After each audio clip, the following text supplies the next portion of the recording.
We good?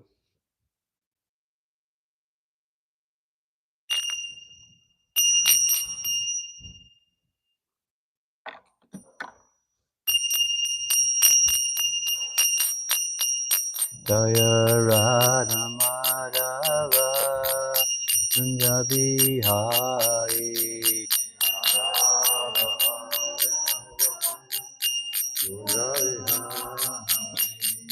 Gopi Jana Ballabha Girivara Dhari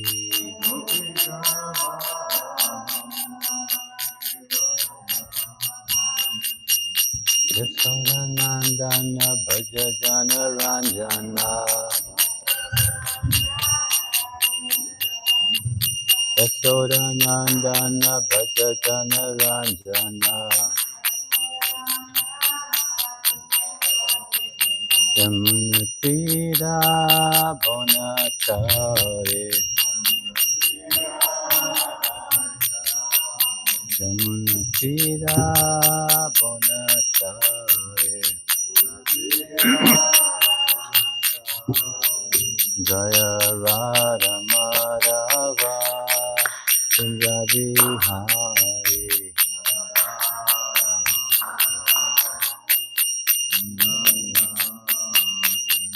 Gopi Jana Ballabha Girivara Dhari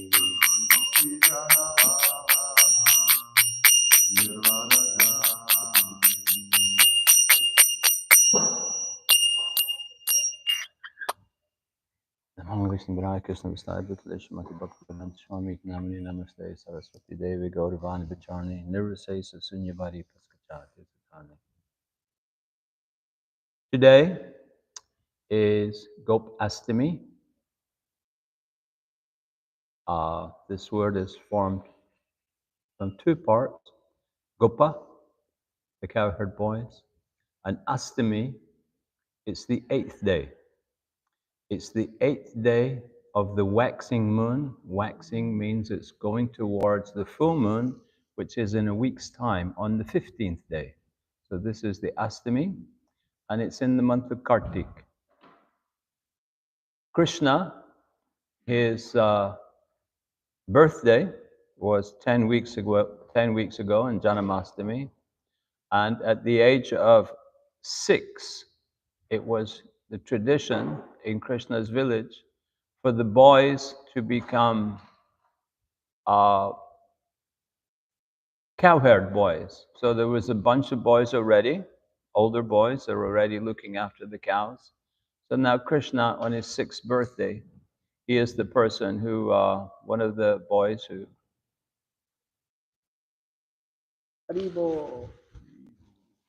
Krishna, on his 6th birthday, he joins the older boys to graze the cows.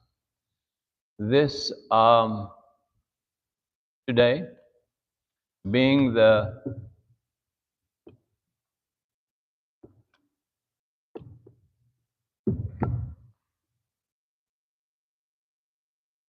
today, 9th of November, being Gopastami, is derived from two sources.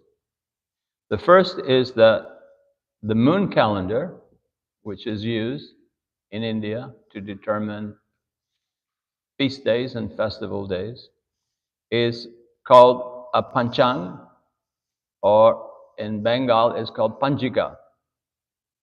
This pan part means 5, and it's 5 pieces of information are given for each day.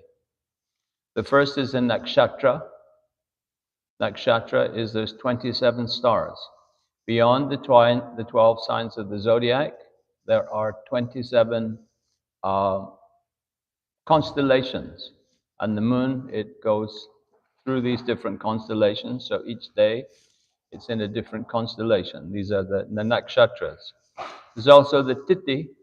The tithi is a moon day, and whereas the sun is going from sunrise to sunrise, the moon's day, the moon's tithi, is a little more complicated because it's when the moon goes through an arc of 12 degrees relative to the earth and the sun.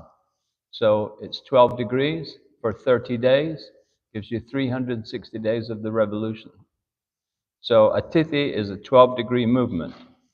A karana is a half a tithi, and it's a 6-degree movement.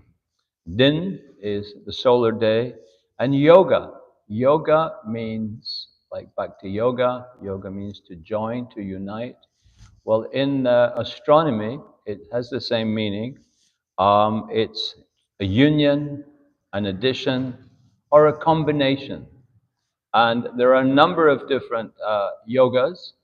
Uh, the most powerful yoga is called the Raj Yoga. And with the Raj Yoga, a person gets name, he gets fame, he gets influence, he gets reputation.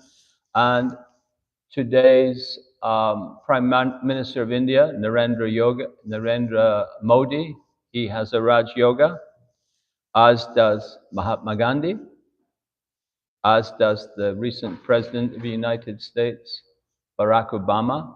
All of these people were born at this time where there was a powerful combination called the Raj Yoga. The most rare yoga is called the Malavya Yoga. And when a person is fortunate enough to be born at that time, then he enjoys wealth, comfort, fame, international reputation.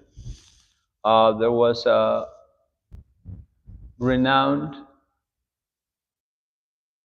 actor in India who was a producer, who was a director, Raj Kapoor. He made 74 films. He had this Malavya Yoga, as had Lionel Messi, the footballer, and David Beckham, the footballer, and also Albert Einstein. These people all enjoyed international fame, reputation because of this Malavya Yoga. All of this is from the lunar calendar, the Panchika. It's 9th November today because of a solar system calculation. Today there's about 30 regional calendars which are used throughout the world, starting with the birth of the Buddha, the birth of Mahavir, the birth of Lord Chaitanya, and so on. But most of these are based on a system which is called the Gregorian system. And this is the most popular international system in play today. It's started 1582 when Pope Gregory XIII, he instituted the system. It was a slight variation of the Julian system, which went back to the time of 46 BC, and that was instituted by Julius Caesar in the Roman Empire. And the Gregorian system is a slight adjustment from the Julian system in that it places the leap year, the leap day in a leap year on February 29th. So this year, 2024, is a leap year, and it has 366 days because it has this extra day of February 29th. And so in the solar calendar, there are leap years with an extra day. Well, with the lunar calendar, there are leap months with extra days. Last year, 2023, was a lunar leap year, and the next one will be 2026. So the festivals like Gopastami, like Ramnomi, like Diwali, all of these different festivals are calculated according to the Panchika. Now they have an extra month put in periodically, and this keeps Janmashtami, Diwali, and so on in a certain season, because the solar calendar, the solar year, has 365 days, but the lunar calendar only has 354 days. So each lunar month is not 30 days, but it's in fact 29 and a half days. So there's a discrepancy of 11 days, 1 hour, 31 minutes, and some seconds that needs to be rectified each year. So an Adik Mas, this is Sanskrit, it simply means Adik is extra, Mas is month, an extra month is put in. So about every 32 and a half months, there is an extra month, and this is the Adik month, and this aligns the solar and the lunar calendars, which makes today Gopastami and also makes today November 9th. This intercalated inside the calendar month is inserted, and this system has been in place since the early Vedic times. This is a very, very, very old system in India where you have this extra month aligning the seasons and aligning the different festivals. However, there is some shift, and this month is called Purushottam month. Purush means a person. Uttama is the topmost. So Purush Uttama, Purushottam, this is a name for Vishnu, and he is the supreme person. It's an auspicious month for devotional things, for fasting, for prayer, for penance, for japa, for sacrifices. It's a very, very auspicious time. But culturally in India, it's not considered auspicious for marriages, for shaving the head of the baby for the first time, housewarming for a new house, and so on. It's not considered auspicious for social events, but it's very, very auspicious for spiritual events involving sadhana. Because of the extra month coming in, it varies. And Gopastami in the last few years has varied from October 26th all the way through to 23rd of November. And this is 29 days, and this is where you get your 29 days of variance in the calendar because of the lunar calendar and the Adik Mas, the extra month being put in. There's 2 parts to the month, 2 parts of 15 days, the dark part and the light part.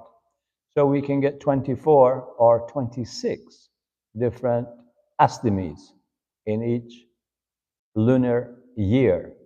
Now, the most famous of these astamis is Janam Astami.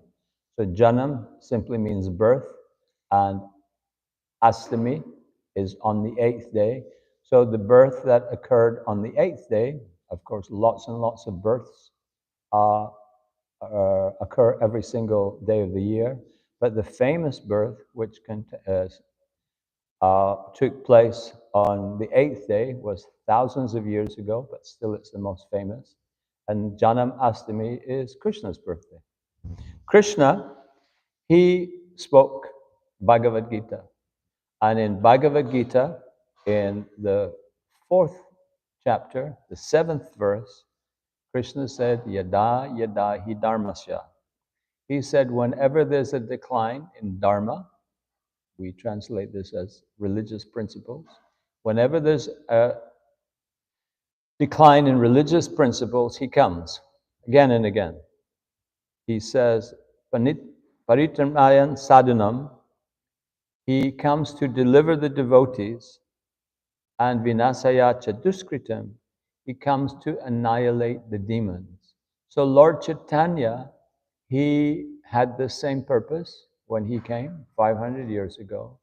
And he came to both annihilate the demons and to please the devotees by Harinam Sankirtan. So this Nagar Kirtan, by moving from village to village, by going to different places, particularly moving kirtans, going so the maximum number of people can hear. This is part of Lord Chaitanya's program to distribute the holy name, to change the demoniac mentality, and also to delight the devotees. Lord Chaitanya also came to taste what was the loving expression that Radharani felt for Krishna. So he came to taste this rasa, to understand to what extent does Radha love Krishna and what ecstatic joy does she receive from this. So without a doubt, Lord Chaitanya, he promoted Mathurya Ras. Mathurya Ras is the rasa of one's beloved. So to have Krishna as one's beloved and to have loving exchanges with him, this is Mathurya Ras, and this was without a doubt what Lord Chaitanya came to establish. However, there are 5 rasas, and all of them are valid. All of them are equally valid. So it's not that every person will have an attraction to Krishna as a conjugal attraction, as seeing Krishna as one's beloved. And this, in Chaitanya Charitamrita, Adi Lila, chapter 3, verse 11, the different rasas are mentioned. So the first one is Shantaras. So there in Chaitanya Charitamrita, it's described that Shantiras is a grand ideal for mundane philosophers, appreciating divinity. But as it's only the beginning of reciprocation, it's not given much importance. And for active reciprocal relationships. Those in Shantaras are the land, the trees, the flowers, the clouds. They are in Shantaras with Krishna. The next development from that is Dasya. And Dasya is very, very popular all over the world, in every religion, in every understanding that God is great, I am very small, I am the servant of God, and I should act in that capacity in some way to serve God. The various missionaries, various preachers, various throughout the world, and the different churches, different denominations, different religions, they mostly have this attitude that they are the servant of God. So Dasya is very, very popular. And in Krishna's Leela, devotees such as Raktaka, he's in Dasya mood. Shakya is a system which we have in with Krishna, in which you can become Krishna's friend. And the person is, the devotee is so absorbed in loving Krishna in a transcendental, ecstatic way as a friend that he doesn't understand what is the greatness of God, what is his infinitely small position, but he just, and those who have friendship, of course, are Baladev, but also Sudama and Subal. These are very, very famous devotees who are in this mood of Shakyam. Then, of course, there's Vatsalya, which is Mother Yasoda and the other cowherd ladies. And Vishnuvat Chakravarti, he said that the cows are in this same Vatsalya mood. And the cows, they just feel motherly towards Krishna. They want to give him their milk. We learn that when Krishna's, the cows are on Govardhan Hill, when Krishna comes, they run down the hill, they're running so fast. The milk is coming from their udders. Vishnuvat Chakravarti, he says that. These are in Vatsalya mood with Krishna. And then, of course, there's Madhurya. Radharani and the gopis, they're in this mood of loving exchange with Krishna. To understand the types of exchange, the 5 rasas, the moods of loving exchange with Krishna, we first have to understand how great Krishna is. And so it's recommended that one read the whole 9 cantos of the Srimad Bhagavatam, which are all about devotees are declaring how amazing, how wonderful is Krishna, who creates the universes, who maintains them. He has different incarnations, he has different prayers, different great devotees, different rasas, different, that So one can understand how great God is. When one understands how great God is, then it's just so amazing that Krishna, the source of all this greatness, his preferred mood is just playfulness with his loving devotees who are not then aware of the Aishvarya, the power, the might, the glory, but then this is subjugated by these loving exchanges. Um, so in the Bhagavad Gita, the chapter 10 in Sanskrit is called Vibhuti Yoga, and it's translated as the opulences of the Absolute. So Vibhuti is opulences, and Krishna, in order to give some understanding of his greatness, he says, I am the Himalayas, I am the ocean, of fish I am the shark, of rivers I am the Ganges. So he's given some, wherever there's something great, wherever that you can understand Krishna's greatness like this. Today then is Gopastami by all of the calendar systems. And this has a particular significance is because at Krishna, he has 3 stages, considered to have 3 stages in his life. When he's very young, it's the Kumar stage up till he's 5-year-old.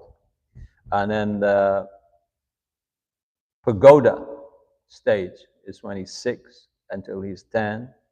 The Kishore stage is from he's 11 till he's 15.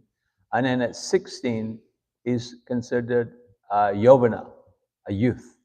And Krishna, all of the Leelas, when he leaves Vrindavan, in Mathura, in Dwarka, in Kurukshetra, this is Krishna as a youth of 16, and he doesn't get older than this. This is eternally, this is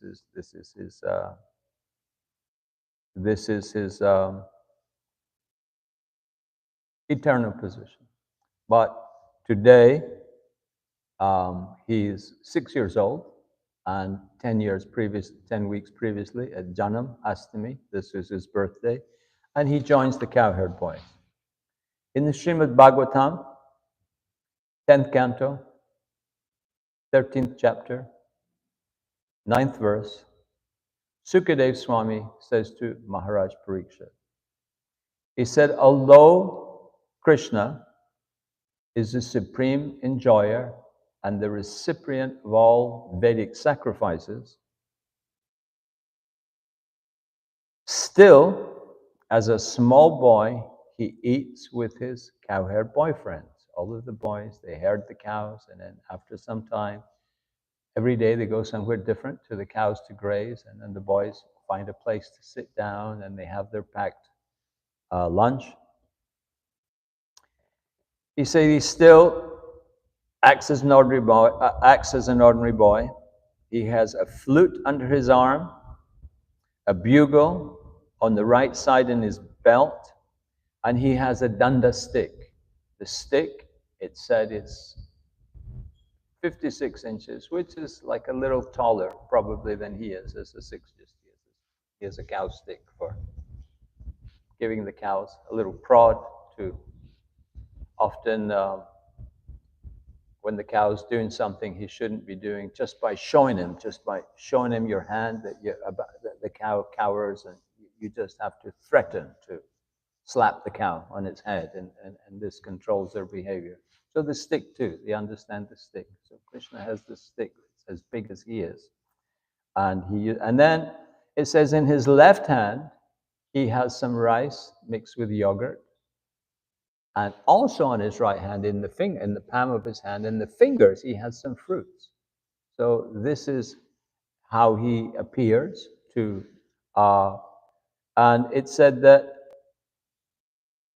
Sukadev Goswami says in another place, he says, sitting with his friends, Krishna appeared to be the whirl of a lotus, the center of a lotus, and his friends surrounding him appeared to be lotus leaves.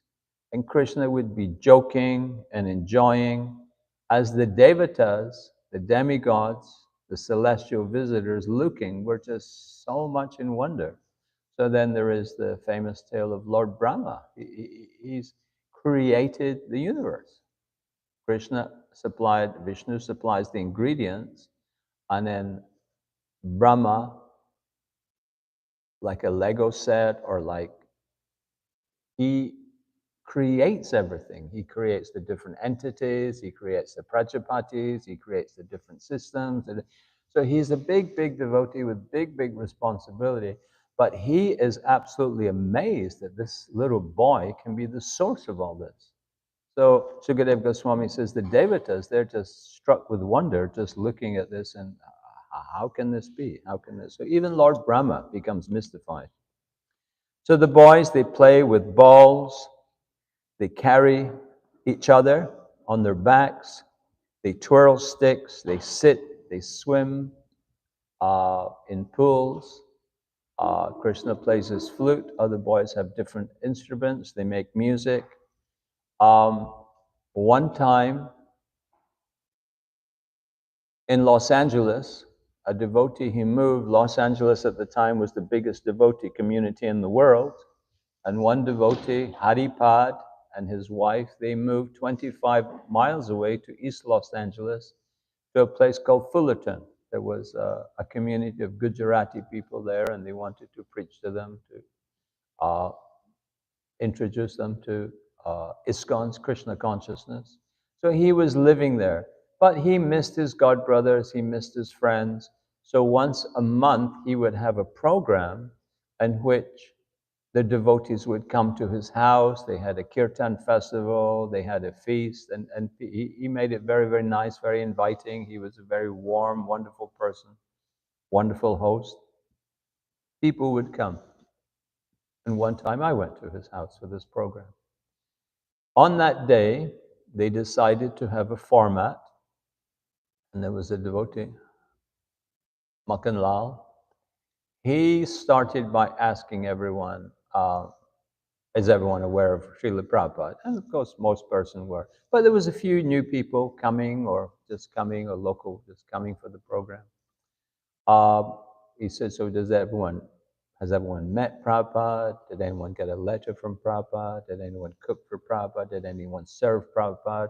Was anyone chastised by Prabhupada? So he went through all of the different exchanges that he could think about. And he said, I think we've covered everything. Is there anything else? So one young teenage boy, he put up his hand.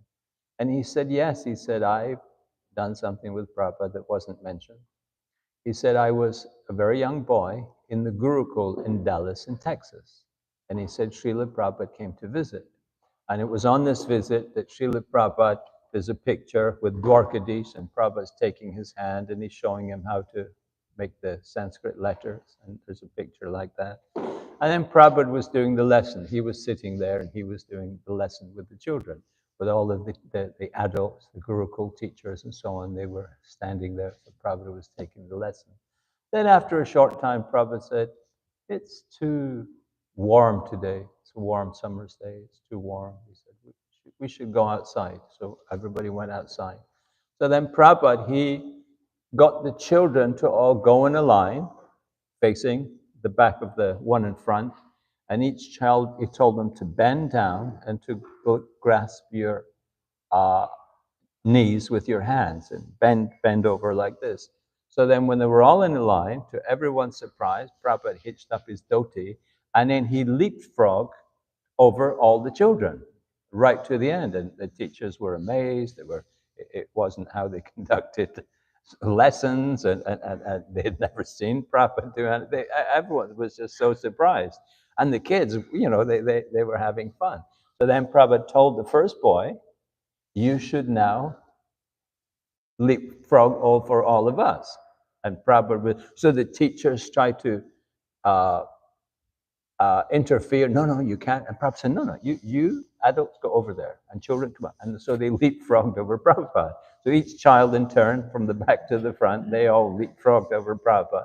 And then when the last one was there was no one else. All of the kids, 30 kids, had all jumped on Prabhupada's back.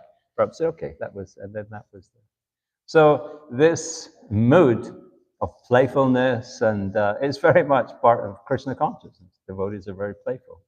Um, devotees would steal prasadam and, hey, Prabhupada, and Prabhupada, no, this is transcendental. This is that, and so people had to, at the feast, they had a sweet. Because in the beginning, we had no money. There was, once a week you got something. And people would keep their, and someone would steal the sweet. Hey, Prabhupada, he stole my, yes, this is, Prabhupada, this is part of the fun. So it's just, and most of the people who, the older devotees, you say, what's your favorite picture of Prabhupada? And it's one that Prabhupada's just told the joke and he's laughing. He has a big grin. He has a big, so it was this, Prabhupada very much had this playfulness that Krishna had at the cowherd place. So the deep emotion which is which occurs in these loving exchanges, this is an impetus for further loving understanding. But this can only, the whole thing can only be ever described in poetic terms. It's just devotees with Krishna in the spiritual world, in the material world, they are just triggered by different things that Krishna have. They'll be thinking Krishna playing his flute, or Krishna just by seeing the flute. Wow, Krishna, or just by seeing the flowers, or smelling the incense, or the four Kumaras, they were impersonalists, but by smelling the incense that had been offered to Krishna, they become personalists, they became devotees. The incense and smelling the tulsi on Krishna's feet. So all of these different things can be impetuses for this extending and increasing our love, but this can only ever be understood by poetic language. So when something is described, mostly it's not a technically accurate description, but rather it's a devotee trying to convey the depth of his overwhelming emotional ecstasy by paraphrasing this in some kind of poetic way. So in the Chaitanya Charitamrita, in the Antilila, in chapter 1, verse 108, it says, sweet and pleasing are the literary ornaments, like metaphors. Without such poetic attributes, there is no way of communicating loving rasa relationships. You have to resort to this to communicate some kind of. You can imagine if you eat a sweet, and a friend said, "How was that sweet?" Wow, it's just amazing. It kind of breaks on you. You have to. How do you describe that? And so it becomes by poetic terms. So there's no way of communicating loving relationships except through poetic, employing poetic devices like metaphor and such. Chaitanya Charitamrita says, Krishna Das Kaviraj. So Krishna can only be appreciated by devotees who find Krishna wonderful and amazing, and all of this is enhanced by his playfulness. So Krishna is Atmaram, he's fully satisfied, but he loves to reciprocate with his devotees, and it's considered that the love for his devotees can completely overwhelm and purchase Krishna. Krishna is indebted to the loving exchanges that the devotees have. So, enhanced by the playfulness, and Krishna's tricky, he's playful, there's so many different devices, so many different ways in which he increases the relationship which the devotee has. So these poetic descriptions, even for each piece of paraphernalia that Krishna has, it says his His dhoti is like lightning. So you see a strike of lightning, and this is the glimmer that Krishna's devotee has. It's not lighting, there's not sparks coming off Krishna's clothes. But how do you begin to describe the radiance, the brilliance, so each paraphernalia item can inspire waves of devotion, deeper, deeper devotion within the devotee. And there's a chapter, Vibhuti Yoga, and this gives you all the different things, the chart, the things. So then you can see that in the 10th chapter, Vibhuti Yoga, the opulence of the Absolute, verse 19, it says, Atma Vibhutayaha, that's Vibhuti. Atma, this, my personal opulences. Krishna says, Na asti antaha. They are unlimited. And if we know Krishna's greatness, if we appreciate his playfulness, it's like imagine you have a friend. You have a friend, he's your best friend, you do so many things together. And then one day, the friend does something and you realize, I don't know this person at all. Why did he do that? It's maybe disappointing. But Krishna is the perfect friend, and he's the perfectly reciprocates in every way. And so Krishna says in the Bhagavad Gita, as they surrender, I reciprocate with them accordingly. So the more and more we surrender to Krishna, the more and more exalted, the more deeper, the more blissful our relationships come with him. So it's all a question of surrendering to Krishna. So Krishna says, so Krishna playfully introduces nuances of reciprocation to heighten the motions, to heighten the rasa. Rupa Goswami, in the Nectar of Devotion, he gives a list of features of loving exchanges. He said, first, there's peacemaking, because there had been some misunderstanding, and so they make up, there's peacemaking. Then Krishna engineers, or the devotees, they pick a quarrel with each other. So Radharani is always mocking Krishna, why are you doing this, you're doing that. So Krishna, he has to try to please Radharani. So there's this playfulness in picking a quarrel. Then Rupa Goswami said, going to the place where the beloved person is, going to meet them. And then being together, having reciprocation, being together. Then there's separation. So there's love in separation, there's longing, there's depth of emotion that the gopis have at not being with Krishna. This is considered to be the highest loving characteristic. And then support from one's friends. So there's so many passages in which the friend is missing Krishna, or the Mother Yasoda, they'll complain about Krishna. Oh, he's been doing this and this. Katali's mom, and she says, "Oh, I'm so sorry." And say, "Yeah, but it's okay. We don't mind." And so this support from friends, and then again making up with Krishna, the peacemaking.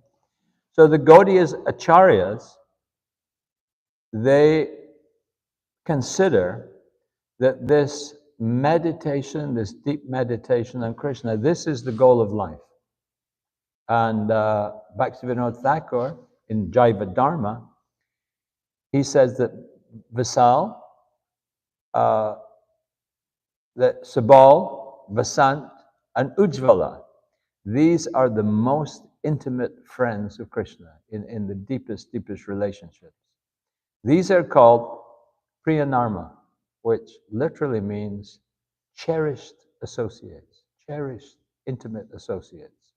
So there's different gradations, different levels. So we can understand also there's different levels of devotees who have different degrees of sincerity, different degrees of surrender, and they have a different taste for Krishna consciousness. So just as we can understand, there's different levels of devotees with different degrees of advancement.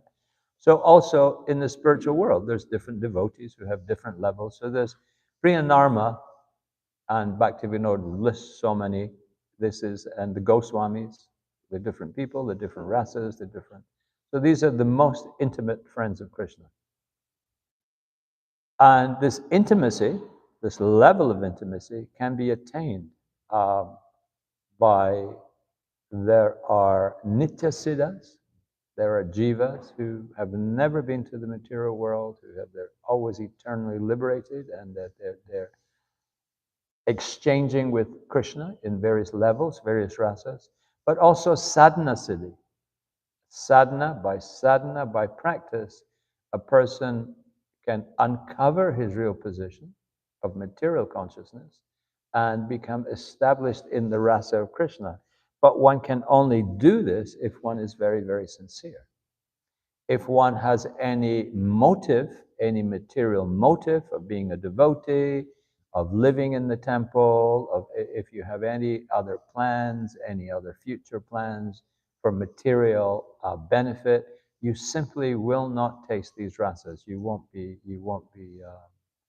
And Prabhupada describes that Maya Devi, she's a servant of Krishna within the material world, and it's her job to offer and to tempt devotees with so many different things, rather than Krishna awarding pure devotional service, because he becomes purchased by this. He becomes owned. He becomes subservient to the love that the devotees have. So to make sure this is genuine, you will get all kinds of temptations, all kinds of things, offer of this, offer of that. So often devotees are neophyte and foolish, and this is what they want. They want these things. They want to have some material opulence, some name, some fame, some reputation, some opulence. But anyone who's pursuing this will never taste the deep, deep rasa that Krishna has with his most intimate friends. In Chaitanya Charitamrita, in Madhya Lila 23 to 55, it describes in depth that after Dasya,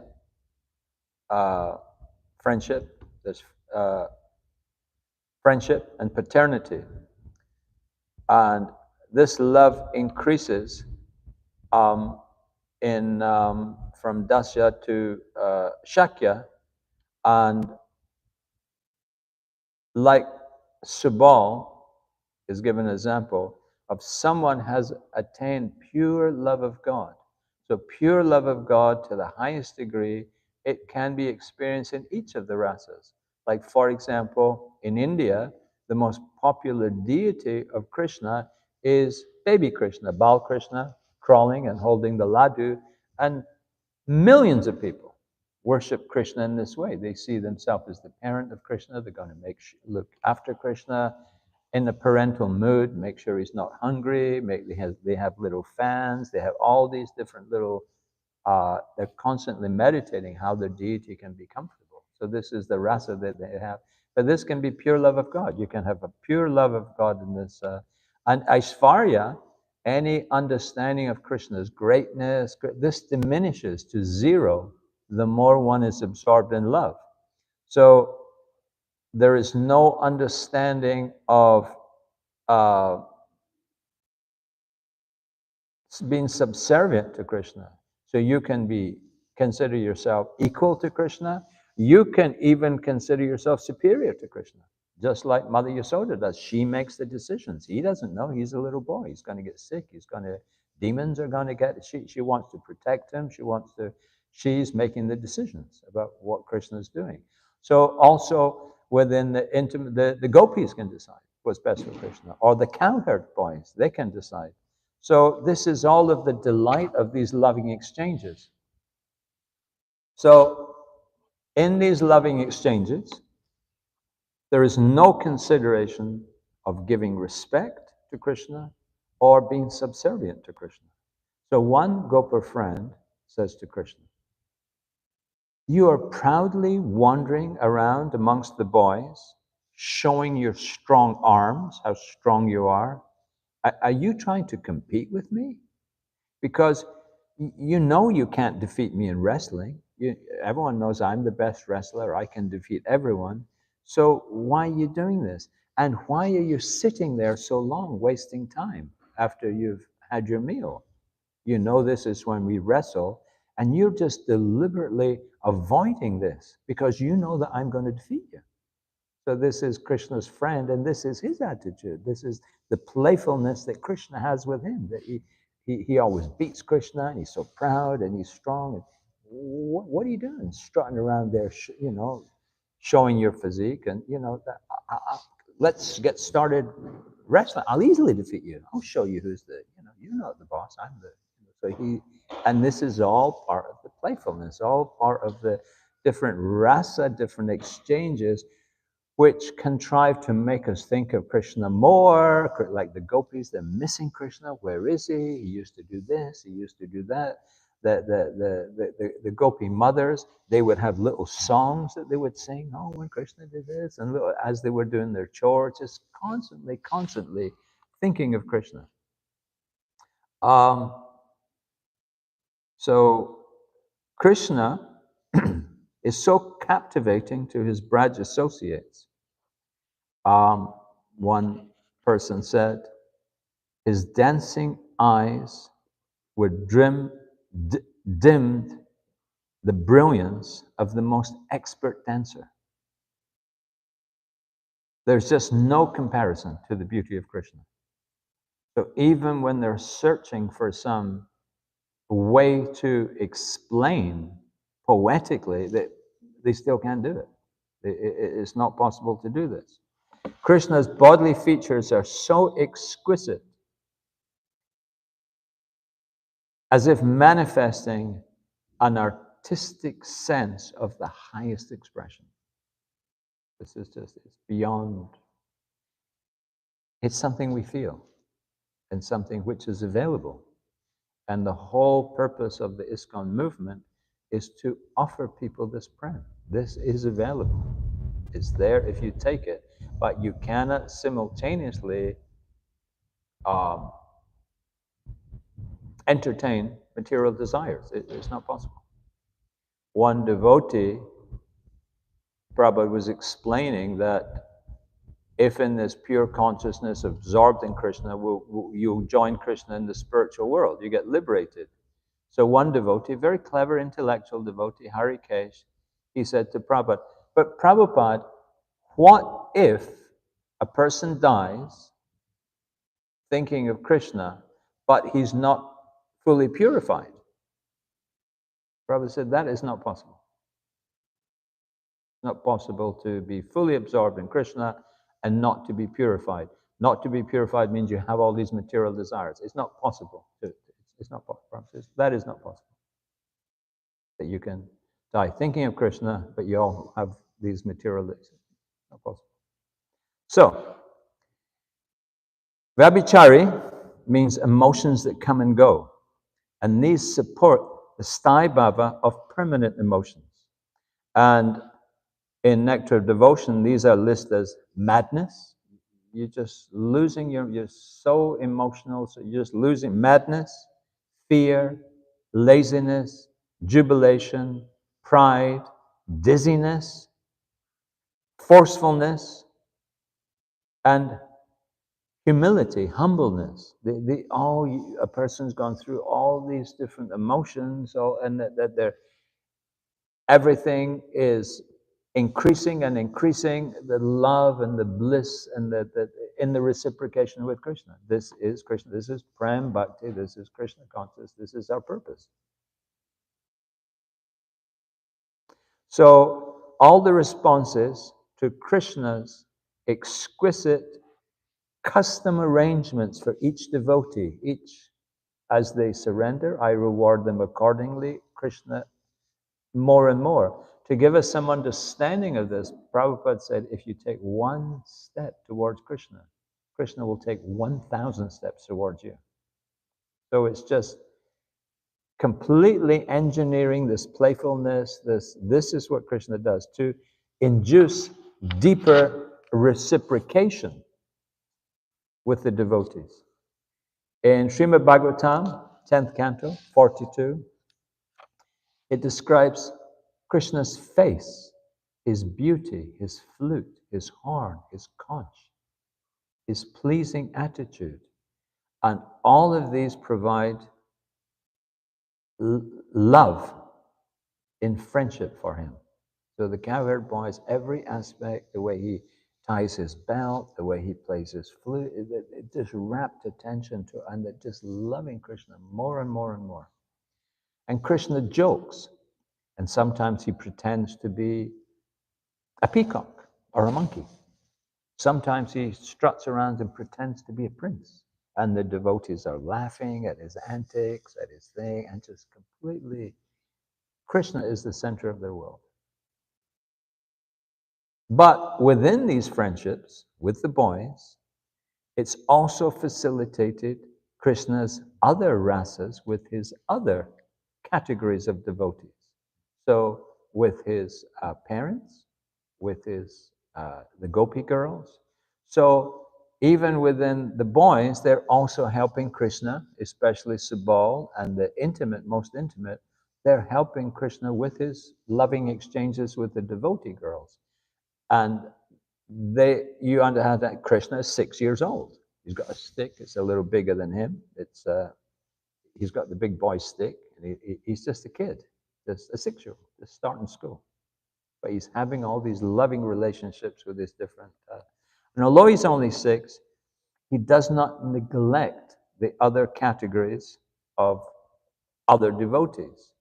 And one time in Vrindavan, Prabhupada was explaining the spiritual world to us. And we're just young boys, we're just looking at Prabhupada and just in India and just listening. We're eager, we believe him, but we're just young kids competing with each other, full of pride, full of, just could be on a football pitch, just young guys. So who's the best and who can play the drum the best and who can do this, all just kids. And so Prabhupada is trying to explain to his young, immature students how it is in the spiritual world. So Prabhupada, he thought for a moment, then he said, it's just like Radharani when she's cooking for Krishna. And on another occasion, he says that Radharani, every time she cooks something different. It's a different, every time it's a different preparation, tastes different than anything ever before. Every time she cooks, it's different.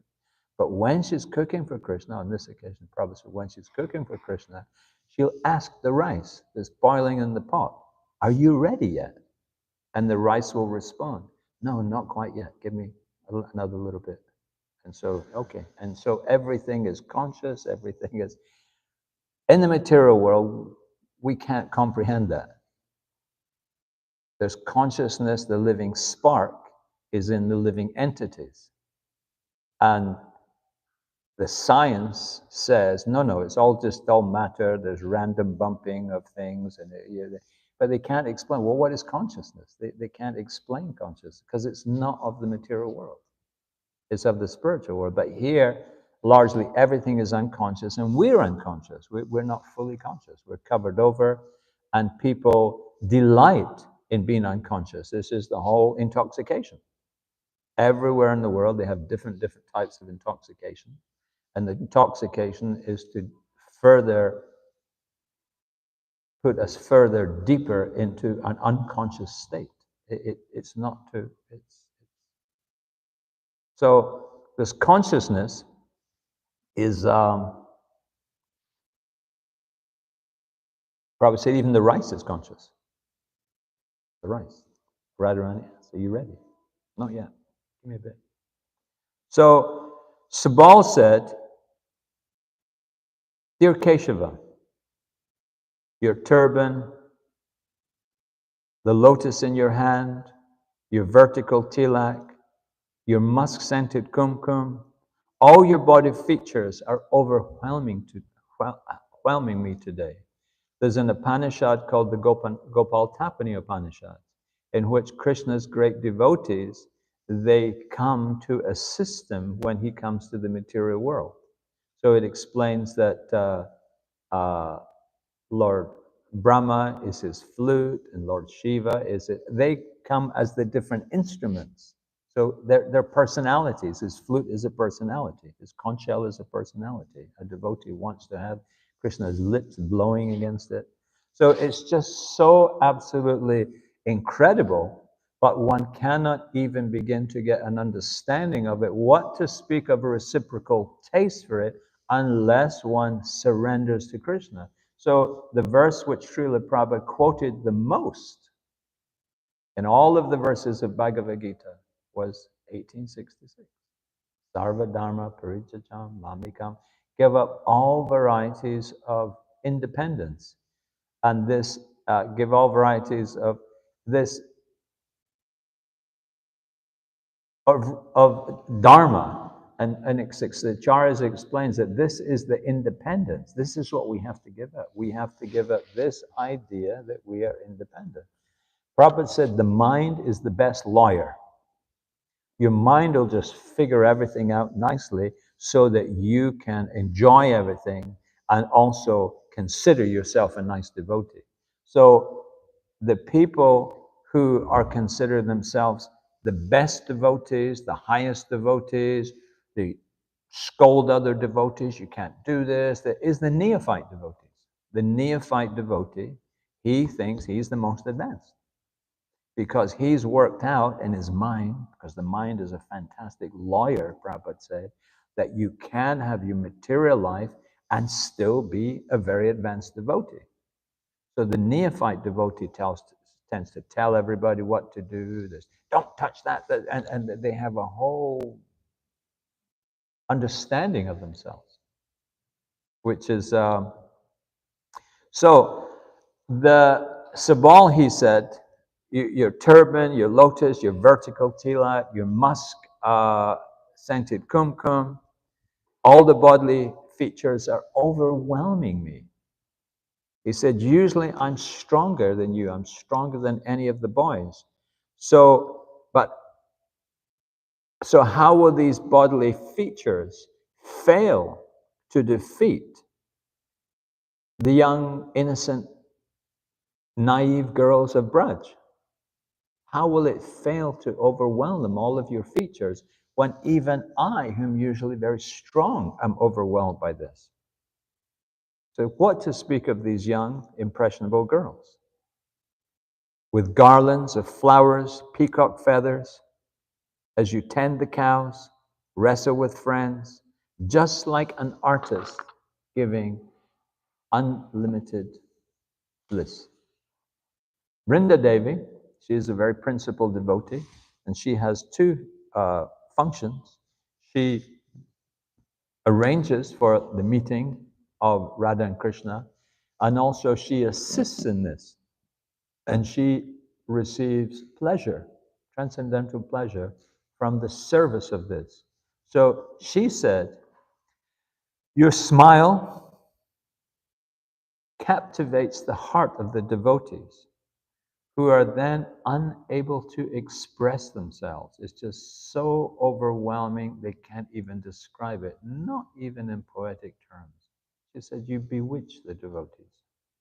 And one devotee said, in the sky of Krishna, the powerful sun is diminishing the vow of our chastity, intensely drying up our power of discrimination, losing our senses.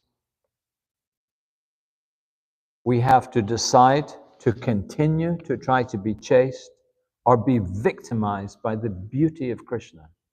Because they're young girls, and the system was that at a young age, a boy would be picked from them, maybe a boy from the different village. So this girl knew this boy is going to be my husband.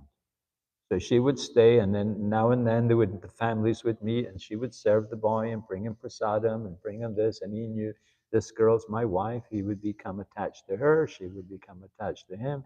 And so for many years, this attachment would be there, so that she would just be a very, very good wife, and then he would be very protective of her also. Even in India today, there's very little divorce. So then she would say, but how can I be chaste to this boy when Krishna's he's just so beautiful, he's just so amazing, and she would just be just in a dilemma, just Krishna, thinking of Krishna, being Krishna conscious. So she would say to her friend, I just have lost all hope. How can I do this? I'm in an impossible situation. I'm betrothed to this boy, but I just find Krishna so attractive. So in the Puganda stage, in this age from 6 to 10, Krishna's beautiful bodily features and his restless eyes become the plaything of Cupid. And his smile is like a nearly grown lotus flower. And with the enchanting vibration from his songs, it's very difficult for the young girls who are already betrothed to a boy to be their husband. The gopis describe their attraction to Krishna like an attack of demons. These demons of attraction are attacking us. But at the same time, simultaneously, they rely on Krishna to protect them from these demons. So Krishna's beauty is attacking them like demons. They say, this is, we're trying to be chaste. He's just so beautiful. He's so amazing.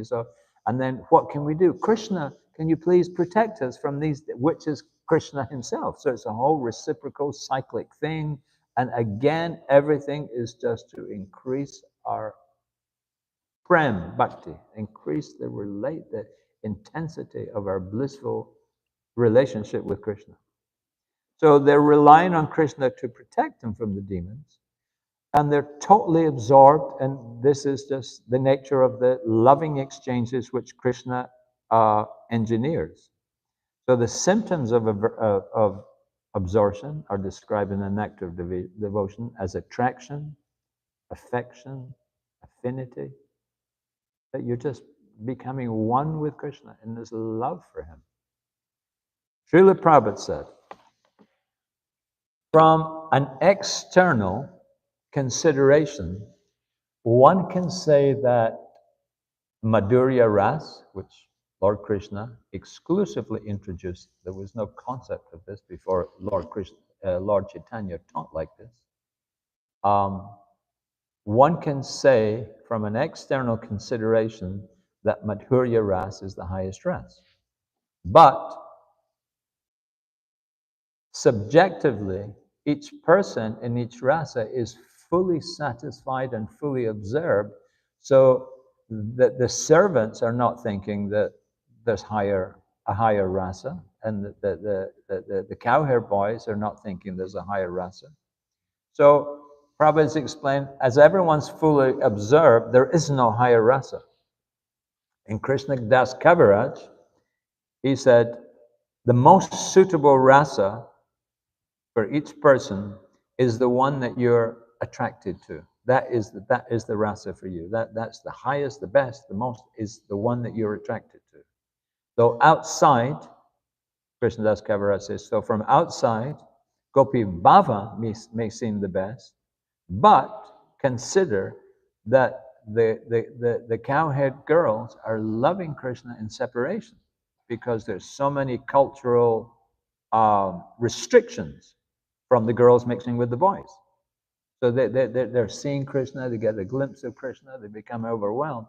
But Krishnadas Kaviraj says, but the boys, they can be openly loving with Krishna. They're with him all day long, they're fighting, they're playing, they're doing all these tricks with each other and carrying it. They're just so full of loving reciprocation, like Prabhupada leapfrogging over the children. They're doing it all the time. So they are with Krishna, so they're always in complete bliss. So how can we say that the Gopi girls are in a higher rasa than the Gopi boys? Because they're unfulfilled. They're not with Krishna. It's in separation. Whereas the boys are with him all the time. So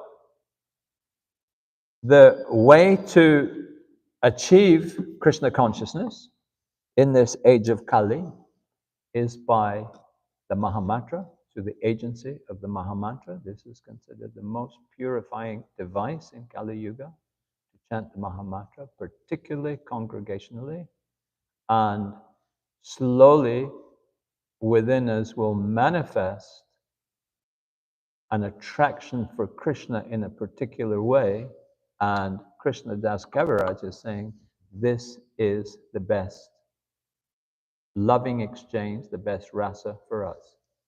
Hare Krishna.